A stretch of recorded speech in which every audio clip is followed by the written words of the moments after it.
আকাশবাণী খবর পড়ছি সুরিতা সাহা। বিশেষ খবর। প্রধানমন্ত্রী নরেন্দ্র মোদী আহমেদাবাদে বিমান দুর্ঘটনাস্থল পরিদর্শনের পর বিমানবন্দরে এক উচ্চ পর্যায়ের বৈঠক করেছেন। তিনি হাসপাতালে বিমান দুর্ঘটনায় আহতদের সঙ্গে দেখা করেন। ইরানের সামরিক ও পরমাণু ঘাঁটি লক্ষ্য করে ইসরায়েল অভূতপূর্ব বিমান হামলা চালিয়েছে। ভারতের বিদেশ মন্ত্রক এই অঞ্চলে বসবাসকারী ভারতীয় নাগরিকদের নিরাপদে থাকার পরামর্শ দিয়েছে।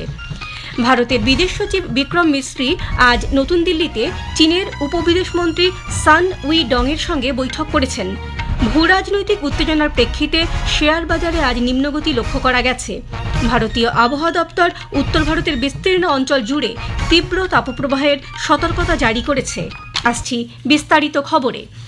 প্রধানমন্ত্রী নরেন্দ্র মোদী আজ সকালে গুজরাটের আহমেদাবাদ সিভিল হাসপাতাল পরিদর্শন করেন। তিনি এয়ার ইন্ডিয়ার বিমান দুর্ঘটনায় আহতদের সাথে দেখা করার পাশাপাশি বিমান দুর্ঘটনাস্থল পরিদর্শন ও পরিস্থিতির পর্যালোচনাও করেছেন।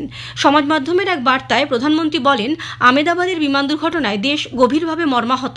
আকস্মিক এই প্রাণহানির ঘটনায় তিনি স্তম্ভিত হয়ে গেছেন। শোক সন্তপ্ত পরিবারের প্রতি প্রধানমন্ত্রী সমবেদনা জানান।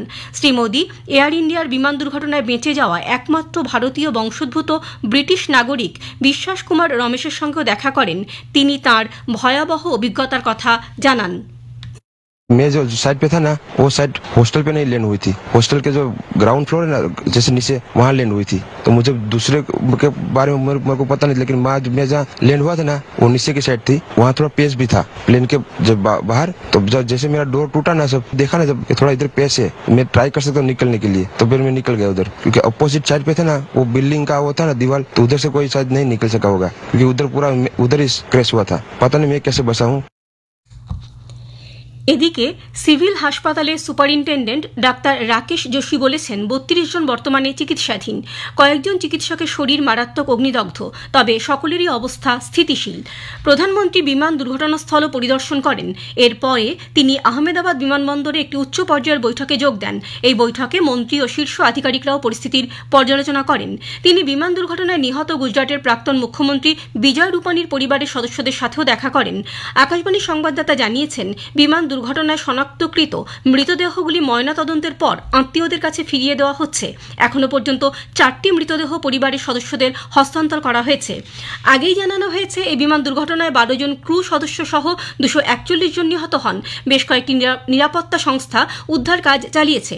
আহমেদাবাদ বিমানবন্দর থেকে গতকাল উড়ানের পরপরই বিমানটি বিধ্বস্ত হয়। আহমেদাবাদ থেকে লন্ডন গ্যাটউইকগামী বিমানটি একটি মেডিকেল কলেজের কাছে আবাসিক কমপ্লেক্সে ভেঙে পড়ে। বিমান নির্মাণকারক সংস্থা বোয়িং এয়ার ইন্ডিয়াকে সমস্ত রকম সাহায্য করার প্রতিশ্রুতি দিয়েছে। বিমান চলাচল মন্ত্রক জানিয়েছে, মন্ত্রকে কন্ট্রোল রুম খোলা হয়েছে। এর নাম্বার হল 011-2461-0843 এবং 9650391859। মন্ত্রক ক্ষতিগ্রস্তদের সব রকম সহায়তা করবে বলে জানিয়েছে। এয়ার ইন্ডিয়ার পক্ষ থেকেও একটি হটলাইন খোলা হয়েছে। এটি হল 1800-569-1444। টাটা সন্স এবং এয়ার ইন্ডিয়ার চেয়ারম্যান এন চন্দ্রশেখরন আহমেদাবাদে বিমান দুর্ঘটনায় গভীর শোক ব্যক্ত করেছেন। তিনি বলেন, এই মুহূর্তে ক্ষতিগ্রস্ত পরিবারগুলির কাছে সব রকম সহায়তা পৌঁছে দেওয়াই প্রাথমিক লক্ষ্য। যথাযথ তথ্যের জন্য একটি এমার্জেন্সি সেন্টার চালু করা হয়েছে। তৈরি করা হয়েছে সাপোর্ট টিমও। প্রয়োজনীয় সহায়তা পৌঁছে দেওয়া এবং ক্ষতিগ্রস্তদের সুরক্ষার জন্য সম্ভাব্য সব রকম পদক্ষেপ নিচ্ছে এয়ার ইন্ডিয়া। ঘটনায় মৃতদের পরিবার পরিজনদের উদ্দেশ্যে সমবেদনাও জানান তিনি। আহমেদাবাদে মর্মান্তিক বিমান দুর্ঘটনায় ক্ষতিগ্রস্তদের প্রতি বিশ্বজুড়ে আন্তর্জাতিক নেতৃবৃন্দ সমবেদনা জ্ঞাপন করেছেন। রাশিয়ার প্রেসিডেন্ট ভ্লাদিমির পুতিন এই মর্মান্তিক ঘটনায় রাষ্ট্রপতি দ্রৌপদী মুর্মু এবং প্রধানমন্ত্রী নরেন্দ্র মোদীকে একটি শোকবার্তা পাঠিয়েছেন। মার্কিন রাষ্ট্রপতি ডোনাল্ড ট্রাম্প এই দুর্ঘটনাকে বিমান চলাচলের ইতিহাসে অন্যতম ভয়াবহ বলে উল্লেখ করে বলেন, ভারত শক্তিশালী দেশ এবং তারা দ্রুত এই শোক কাটিয়ে উঠবে। এছাড়াও অস্ট্রেলিয়ার প্রধানমন্ত্রী অ্যান্থনি আলবানিজ, ফ্রান্সের প্রেসিডেন্ট ইমানুয়েল ম্যাক্রো, সিঙ্গাপুরের প্রধানমন্ত্রী লরেন্স ওং এবং অন্যান্য নেতৃবৃন্দ বিমান দুর্ঘটনায় শোক প্রকাশ করেছেন। ইরানের সামরিক ও পরমাণু ঘাঁটি লক্ষ্য করে ইসরায়েল গত রাত থেকে তীব্র বিমান হামলা চালিয়েছে। ইসরায়েল ইরান এই সামরিক দ্বন্দ্বের ফলে গোটা পশ্চিম এশিয়ায় নতুন করে আঞ্চলিক যুদ্ধের ভীতি দেখা দিয়েছে। ইরানের রাজধানী তেহরানে রেভলিউশনারি গার্ডসের প্রধান কার্যালয়ে আক্রমণ করা হয়। হামলায় বাহিনীর প্রধান হোসেন সালামি সহ একাধিক শীর্ষ ব্যক্তিত্ব নিহত হয়েছেন বলে জানা গেছে। ইরানের সশস্ত্র বাহিনীর প্রধান মোহাম্মদ বাঘেরি এবং পরমাণু শক্তি সংস্থার প্রাক্তন প্রধান ফেরিদুন আব্বাসি এই বিমান হামলায় প্রাণ হারিয়েছেন। ইসরায়েলের প্রধানমন্ত্রী বেঞ্জামিন নেতানিয়াহু জানিয়েছেন, ইরানের পরমাণু ঘাঁটিগুলি লক্ষ্য করে আঘাত হানা হয়েছে। এই হামলা আগামী দিনেও চলবে। এদিকে ইরান থেকে পাল্টা আক্রমণের আশঙ্কায় আজ ইসরায়েলের জাতীয় জরুরি অবস্থা ঘোষণা করা হয়েছে। ইসরায়েলের বিদেশমন্ত্রী ইসরায়েল কাটজ বলেছেন, তারা সম্ভাব্য যে কোনো পরিস্থিতির মোকাবেলায় প্রস্তুত। অন্যদিকে তেহরান ইসরায়েলের বিমান হামলার প্রেক্ষিতে তাদের উড়ান চলাচল সম্পূর্ণ বন্ধ করে দিয়েছে। ইরান ও ইসরায়েলের মধ্যে নতুন করে স্নায়ুর চাপ বৃদ্ধি পাওয়ায় ভারত গভীর উদ্বেগ প্রকাশ করেছে। ভারতের বিদেশ মন্ত্রক থেকে উভয় পক্ষকেই সংযম রক্ষার আবেদন জানানো হয়েছে। নতুন দিল্লিতে ভারতের বিদেশ মন্ত্রক জানিয়েছে, তারা গোটা পরিস্থিতির ওপর তীক্ষ্ণ নজর রাখছে। ভারতের বিদেশ মন্ত্রক জানিয়েছে, নতুন দিল্লির সঙ্গে উভয় দেশেরই ঘনিষ্ঠ ও বন্ধুত্বপূর্ণ সম্পর্ক। এই অঞ্চলে বসবাসকারী ভারতীয় নাগরিকদের নিরাপদে থাকার পরামর্শ দেওয়া হয়েছে। ইরানে গতরাতে ইসরায়েলের ভয়াবহ হামলার প্রেক্ষিতে এয়ার ইন্ডিয়া তাদের 16টি আন্তর্জাতিক বিমান ঘুরপথে চালনা করছে এবং ফিরিয়ে আনছে। সমাজ মাধ্যমের এক বার্তায় এয়ার ইন্ডিয়া জানিয়েছে, যাত্রীদের গন্তব্যে পৌঁছে দিতে বিকল্প বন্দোবস্ত করা হচ্ছে। বিমান বাতিলের ক্ষেত্রে সম্পূর্ণ অর্থ ফেরত বা কমপ্লিমেন্টারি রিশিডিউলিং এর ব্যবস্থা রাখা হয়েছে। উড়ানের সর্বশেষ তথ্য জানতে সংশ্লিষ্ট ওয়েবসাইটে নজর রাখতে বলেছে এয়ার ইন্ডিয়া। ইরানে ইসরায়েলি হামলার পর সে দেশে জরুরি অবস্থা ঘোষণা করা হয়েছে। এর প্রেক্ষিতে দেশের নাগরিককে সুরক্ষিত থাকার নির্দেশ দিয়েছে ভারত। তেহরানের ভারতীয় দূতাবাস জানিয়েছে, বর্তমান পরিস্থিতিতে সে দেশে বসবাসকারী সব ভারতীয় নাগরিক ও ভারতীয় বংশোদ্ভূতদের সতর্ক থাকতে বলা হচ্ছে। ভারতের বিদেশ সচিব বিক্রম মিস্ত্রি আজ নতুন দিল্লিতে চীনের উপবিদেশমন্ত্রী সান উই ডং এর সঙ্গে বৈঠক করেন।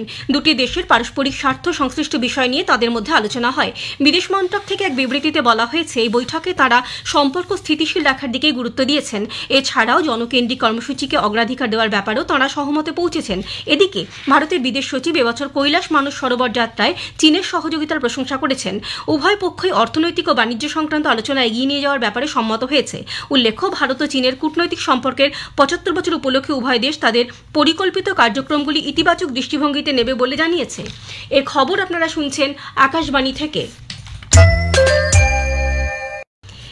এশীয় বাজারে ভূ রাজনৈতিক উত্তেজনা বৃদ্ধি পাওয়ায় শেয়ার বাজারের আজ নিম্নগতি পরিলক্ষিত হচ্ছে। বম্বে শেয়ার সূচক সেন্সেক্স আজ দুপুর 12টা নাগাদ 687 পয়েন্ট পড়ে 81,005 পয়েন্টে দাঁড়িয়েছে। জাতীয় শেয়ার সূচক নিফটিও পড়েছে 212 পয়েন্ট। শেষ খবর পাওয়া পর্যন্ত তা 24,677 পয়েন্টে দাঁড়িয়েছে। ইন্দোরের বাসিন্দা রাজা রঘুবংশীকে হত্যার চেষ্টা 3বার ব্যর্থ হওয়ার পর চতুর্থবারে হত্যাকারীরা পরিকল্পনায় সফল হয়েছে বলে পুলিশ জানিয়েছে। গতকাল এক সাংবাদিক বৈঠকে ইস্ট খাসি হিলস জেলার পুলিশ সুপার বিবেক সিয়াম বলেছেন, আততায়ীরা গুয়াহাটির নৌরিয়ার এবং মৌলাখিয়াত এলাকায় রাজা রঘুবংশীকে হত্যার চেষ্টা করে ব্যর্থ হয়। ভারতীয় আবহাওয়া দপ্তর উত্তর ভারতের বিস্তীর্ণ অঞ্চল জুড়ে তীব্র তাপপ্রবাহের সতর্কবার্তা জারি করেছে। দিল্লি, পাঞ্জাব, হরিয়ানা, চণ্ডীগড়, রাজস্থান, উত্তরপ্রদেশ এবং হিমাচল প্রদেশে তাপপ্রবাহ চলেছে। শুধু সমতলে নয়, হিমাচলের সিমলা, মানালির মতো শৈল শহরেও উত্তপ্ত আবহাওয়া চলবে বলে জানা গিয়েছে। রাজস্থানেও তাপপ্রবাহের জেরে জনজীবন বিপর্যস্ত হচ্ছে। সবচেয়ে উত্তপ্ত এলাকা শ্রীগঙ্গানগরে তাপমাত্রা ছিল 47.8 ডিগ্রি সেলসিয়াস। আগামী 24 ঘন্টায় দিল্লি, পাঞ্জাব, হরিয়ানা এবং রাজস্থানের বিচ্ছিন্ন এলাকায় রাতের দিকে গরম বাড়তে পারে বলে পূর্বাভাস দিয়েছে আবহাওয়া দপ্তর। The Chandigarh-based Indian Met Department had issued red alert for today as well. Bathinda with 46.8 degrees Celsius was the hottest in the state yesterday, followed with industrial town Ludhiana above 45 degrees Celsius. Fazilka, Faridkot, Firozpur recorded temperatures above 44 degrees Celsius, whereas rest of the places were between 39 to 43 degrees Celsius with warm nights. The city beautiful Chandigarh recorded 41.7 degrees Celsius. The public has been advised to stay hydrated, remain indoors during peak heat hours and avoid prolonged exposure to the sun. Meanwhile, some relief is expected from June 15 onwards as thunderstorms with gusty winds are expected. Rajesh Bali, Akashvani News, Jalandhar. আগামী 3 দিন কর্ণাটক, কেরালা, মাহে, তামিলনাড়ু, পুদুচেরি, করাইকল, কোঙ্কণ উপকূল সংলগ্ন এলাকা, গোয়া এবং মহারাষ্ট্রে বজ্রবিদ্যুৎ সহ ভারী থেকে অতি ভারী বৃষ্টির পূর্বাভাস দিয়েছে। শেষ করার আগে খবরের বিশেষ কিছু অংশ আরও একবার। প্রধানমন্ত্রী নরেন্দ্র মোদী আহমেদাবাদে বিমান দুর্ঘটনাস্থল পরিদর্শনের পর বিমানবন্দরে এক উচ্চ পর্যায়ের বৈঠক করেছেন। তিনি হাসপাতালে বিমান দুর্ঘটনায় আহতদের সঙ্গে দেখা করেন। খবর শেষ হলো, এখন শুনুন স্থানীয় সংবাদ। আকাশবাণী কলকাতা স্থানীয় সংবাদ পড়ছি নমামি বসুরুদ্র। মহেশতলার ঘটনা নিয়ে আজ ফের কলকাতা হাইকোর্টের ডিভিশন বেঞ্চের দৃষ্টি আকর্ষণ করেছেন বিরোধী দলনেতা শুভেন্দু অধিকারীর আইনজীবীরা। দোকান বসানো নিয়ে গণ্ডগোল এবং পুলিশের ওপর আক্রমণের ঘটনায় এনআইএ তদন্ত এবং কেন্দ্রীয় বাহিনীর মোতায়েনের বিষয়ে আজই শুনানির আবেদন করা হয় বিচারপতি সৌমেন সেন এবং বিচারপতি স্মিতা দাসদের ডিভিশন বেঞ্চে। তবে আদালত এই আবেদন গ্রহণ করেনি। আগামী সোমবার ফের আদালতের দৃষ্টি আকর্ষণ করতে বলা হয়েছে। জাতীয় মুক্ত বিদ্যালয় এনআইওএস থেকে ডিএলএড ডিগ্রি প্রাপ্তদের 2022 সালের প্রাথমিক শিক্ষক নিয়োগের নথি যাচাইয়ের প্রক্রিয়ায় অংশগ্রহণের সুযোগ দিতে হবে বলে কলকাতা হাইকোর্ট নির্দেশ দিয়েছে। বিচারপতি সৌগত ভট্টাচার্য জানিয়েছেন, 18 জুন পর্যন্ত যোগ্য প্রার্থীদের যে নথি যাচাইয়ের প্রক্রিয়া চলছে তাতে সব মামলাকারীদেরই সুযোগ দিতে হবে। এর আগে সুপ্রিম কোর্ট এই প্রক্রিয়ায় এনআইওএস থেকে ডিগ্রি পাওয়া সকলকে যুক্ত করার নির্দেশ দিয়েছিল, কিন্তু প্রাথমিক শিক্ষা পর্ষদ শুধুমাত্র শীর্ষ আদালতে মামলাকারীদেরই তালিকাভুক্ত করে। আজকের নির্দেশের পর কয়েকশো প্রার্থীর নথি যাচাই করতে হবে প্রাথমিক শিক্ষক পর্ষদকে। মুখ্যমন্ত্রী মমতা ব্যানার্জি আগামী 12 জুলাই উত্তরবঙ্গের বহু প্রতীক্ষিত সার্কিট বেঞ্চের উদ্বোধন করবেন। আইনমন্ত্রী মলয় ঘটক আজ বিধানসভায় একথা জানান। তবে আলিপুরদুয়ারে নতুন আদালত কবে চালু হবে সেটা সম্পূর্ণভাবে হাইকোর্টের উপর নির্ভর করছে বলেও মন্ত্রী জানিয়েছেন। তিনি বলেন, বর্তমানে রাজ্যের সরকারি বেসরকারি মিলিয়ে 35টি আইন কলেজ রয়েছে, এর মধ্যে 30টি বেসরকারি কলেজ। লাগাতার প্রচারের ফলে রাজ্যের ক্রেতাদের মধ্যে নিজেদের অধিকার সম্পর্কে সচেতনতা বেড়েছে। বিধানসভায় ক্রেতা সুরক্ষা সংক্রান্ত বিভিন্ন প্রশ্নের উত্তরে বিভাগীয় মন্ত্রী বিপ্লব মিত্র জানিয়েছেন, 2022-23 অর্থবর্ষে ক্রেতা সুরক্ষা সংক্রান্ত মামলায় মোট 2,13,00,000-এর বেশি টাকা জরিমানা আদায় হয়েছে। তিনি বলেন, এর পরের অর্থবর্ষে দায়ের হওয়া 10,690টি মামলার মধ্যে 4,815টি মামলার নিষ্পত্তি হয়েছে। 60 বছর হয়ে যাওয়ায় বর্তমানে লক্ষ্মীর ভাণ্ডারে 6,82,000-এর বেশি সুবিধাভোগী বার্ধক্য ভাতা পাচ্ছেন বলে রাজ্য সরকার জানিয়েছে। বিধানসভায় আজ এক প্রশ্নের জবাবে নারী ও শিশু বিকাশ মন্ত্রী শশী পাঁজা জানান, বর্তমানে রাজ্যে 6,82,895 জন এই বার্ধক্য ভাতা পাচ্ছেন। সরকারি নিয়ম মেনে কোনো আবেদন ছাড়াই তাদের নাম বার্ধক্য ভাতার তালিকায় যুক্ত হয়েছে বলে উল্লেখ করেন তিনি। হজযাত্রীদের সুবিধায় হজ ইন্সপেক্টর নিয়োগের ক্ষেত্রে রাজ্য সরকার ব্যাপক দুর্নীতি করেছে বলে ইন্ডিয়ান সেকুলার ফ্রন্ট আইএসএফ এর বিধায়ক নওশাদ সিদ্দিকী অভিযোগ করেছেন। আজ বিধানসভায় রাজ্য সংখ্যালঘু কমিশন সংশোধনী বিলের ওপর আলোচনার শুরুতে তিনি বলেন, ইন্সপেক্টর হিসাবে নিয়োগের জন্য নির্দিষ্ট পরীক্ষায় উত্তীর্ণ হয়ে প্রশিক্ষণ নেওয়ার পরে 33 জন র্যাঙ্ক করলেও তাদের মধ্যে অনেককে বাদ দিয়ে প্রশিক্ষণ ও পরীক্ষা ছাড়াই বেশ কিছু লোককে ইন্সপেক্টর হিসেবে নিযুক্ত করা হয়েছে। এক্ষেত্রে কমিশনের কোনো ভূমিকা দেখা যায়নি বলে তাঁর অভিযোগ। পরবর্তী সময়ে এ নিয়ে আদালতে মামলা হয়েছে বলেও বিধায়ক জানান। পূর্ব বর্ধমানের কালনা থেকে এক বাংলাদেশি তরুণীকে গ্রেপ্তার করেছে পুলিশ।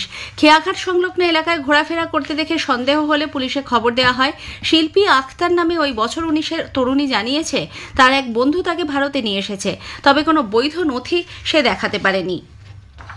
উত্তর 24 পরগনার বসিরহাটের বাদুরিয়া শায়েস্তানগর গ্রাম পঞ্চায়েতের লবঙ্গ এলাকায় 22 জন সন্দেহভাজন রোহিঙ্গাকে আটক করে গ্রামবাসীরা পুলিশের হাতে তুলে দিয়েছেন।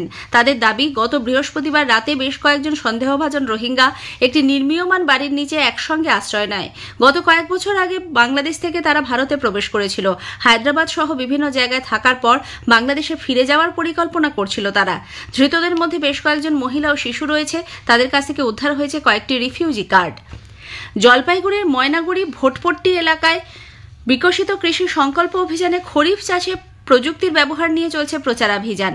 রামশাহী কৃষি বিজ্ঞান কেন্দ্রের উদ্যোগে 15 দিন ব্যাপী এই অভিযানে প্রতিটি ব্লকের স্বনির্ভর গোষ্ঠীর সদস্য, ক্ষুদ্র ও প্রান্তিক কৃষকদের সঙ্গে কৃষি বিজ্ঞানীরা চাষে ব্যবহৃত বিভিন্ন প্রযুক্তি নিয়ে আলাপ আলোচনা করেন। চাষিদের উৎসাহ করতে আয়োজন করা হয় ভাওয়াইয়া গানের। বন দপ্তরের নিষেধাজ্ঞার প্রতিবাদে দক্ষিণবঙ্গ মৎস্যজীবী ফোরাম গতকাল দক্ষিণ 24 পরগনার পাথর প্রতিমার ভগবতপুর রেঞ্জ অফিসের সামনে বিক্ষোভ দেখিয়েছেন। উপস্থিত ছিলেন দক্ষিণবঙ্গ মৎস্যজীবী ফোরামের পাথর প্রতিমা ব্লক শাখার সভাপতি মৃত্যুঞ্জয় কোটাল সহ অন্যান্য নেতৃত্ব। মৎস্যজীবীদের ওপর নিষেধাজ্ঞার কারণে পরিবারগুলিকে আর্থিক সংকটে পড়তে হচ্ছে বলে মৃত্যুঞ্জয় বাবু অভিযোগ করেন। কলেজে স্নাতক স্তরে ভর্তির জন্য অভিন্ন পোর্টাল আগামী 17 জুন খুলবে। উচ্চশিক্ষা দপ্তরের তরফে বিজ্ঞপ্তি জারি করে একথা জানানো হয়েছে। ওই দিন বিকেল 4টে থেকে অভিন্ন পোর্টাল মারফত কলেজে ভর্তির আবেদনপত্র জমা দিতে পারবে পড়ুয়ারা। কোচবিহারের দিনহাটায় রাজাখোড়া এলাকায় অভিযান চালিয়ে বিপুল পরিমাণ গাঁজা উদ্ধার হয়েছে। শিবেন সরকার নামে এক ব্যক্তির বাড়ি থেকে 106 কেজি গাঁজা উদ্ধার হয়েছে বলে পুলিশ সূত্রে জানা গেছে। বাড়ির মালিক পলাতক। স্থানীয় সংবাদ শেষ হলো। এর পরের খবর বিকেল 5টা বেজে 10 মিনিটে।